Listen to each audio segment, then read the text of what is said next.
Olá, tudo bem? Vamos para mais uma aula sobre Roma, falando dessa vez do declínio do Império Romano.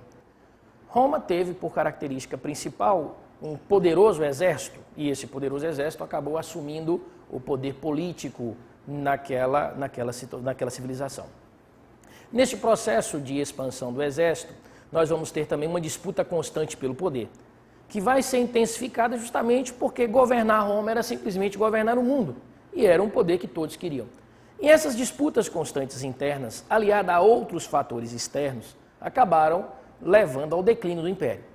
Os motivos que levaram à queda do Império Romano, entre eles, os mais importantes estão a crise do escravismo.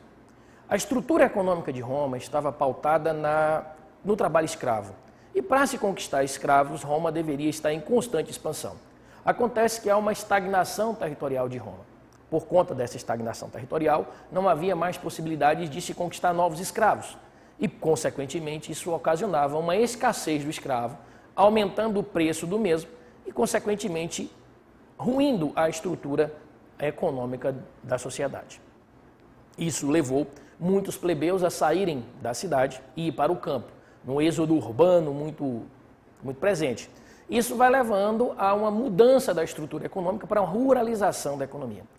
E outros fatores importantes também estão as invasões bárbaras.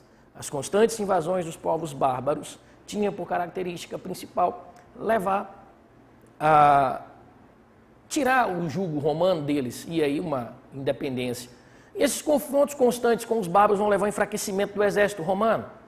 Vai começar a aceitar estrangeiros no exército, e isso tudo começa a fazer com que o exército romano não seja mais um exército de Roma, mas um exército de mercenários, que lutava a partir de recursos que deveriam ser recebidos oriundos dessa atividade. Por conta disso, Roma começa a entrar num processo de declínio e também a mudança da estrutura mental de Roma.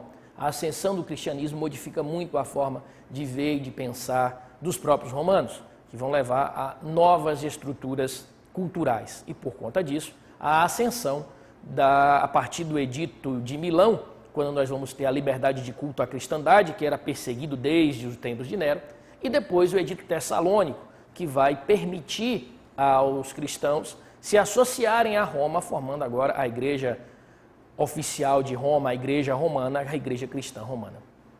Tudo isso junto vai fazendo com que haja um processo de ruralização da economia, o êxodo urbano intensifica-se, os bárbaros começam a ocupar o Império Romano, a divisão do Império Romano em dois, feita por Constantino, o Império Romano do Oriente e o Império Romano do Ocidente.